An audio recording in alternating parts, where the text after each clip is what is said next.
nerve-wracking because the last time I told this story, then I'm sorry you're getting a rerun, but I'm here because somebody called in sick, so you're getting a repeat.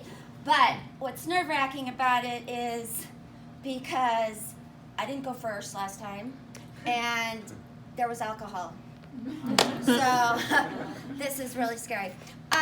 So I'm just going to tell you the topic and that I spoke about last time, and my story was friends with benefits. So first I'd like to ask, is there anybody from Southie out here? Okay, well, I guess I'll have to change the names then, or else I'll have to change my story. But at least you'll recognize some of the places. Okay, so this story starts in Southie at the M Street Dog Park. And I had a dog, and I would go up to the dog park, and I met this young man up there.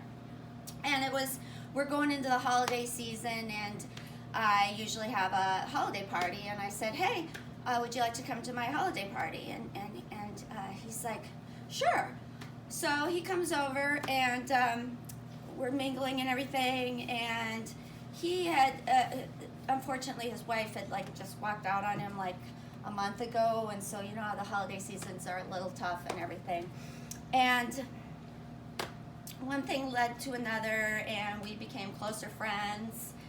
And the funny thing about this is that it was supposed to be like a one night thing, and I had no idea what a Netflix and chill meant, but I do now.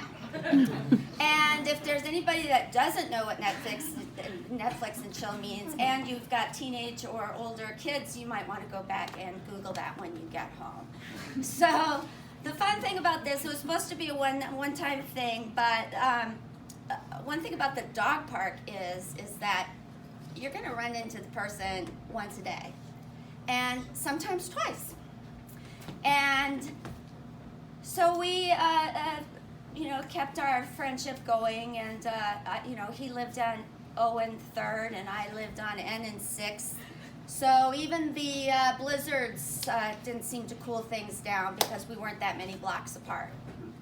And then it became going out for sushi, and then it became, can you come over and fix my curtain rod? It fell down. Can you please come fix it? And then, sure, that happened. And then all of a sudden it was calling and saying, hey, my parents are coming over for dinner. Do you want to come over and meet my parents?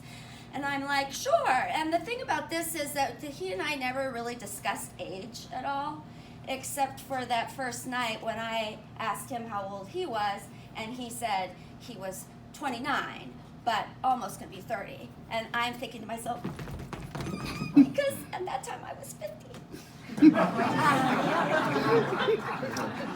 So we never talked about age. And then until the parents came for dinner, and of course his mom had to go there. And we're enjoying the lasagna, and the mom's like, so, how old are you? If you don't mind me asking. And I'm like, yeah, we don't discuss that. We don't discuss that age. And she's like, oh, okay. So, kind of closer to mine. And I'm like, okay, whatever. So,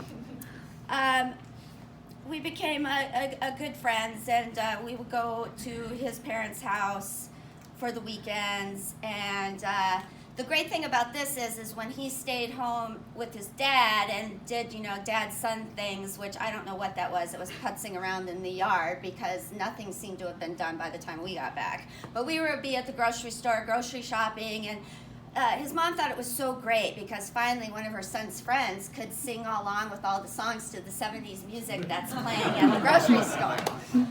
So we're back from grocery shopping, and I think his dad had to go out to play hockey or something. And so me and my friend and his mom his mom and I were into our one, if not second bottle of wine, and I think he was having whiskey.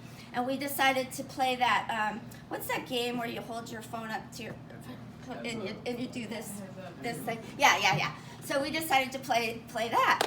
And we're playing and we're yelling out the answers and yelling out everything, and I'm not very, not a shy person, so I'm yelling out stuff, and then all of a sudden it's his turn where he's got to put the phone up, and the phrase he's supposed to guess is friends with benefits. And his mom is like standing right there, and I just am like, turn pale, and then that flush that you're embarrassed, but almost turns into a hot flash, but then comes back up, and you're solid red. And I don't know what to say. And he's like, come on. And finally his mom's like, it's what you two are. And he's like, friends with benefits. And that's it.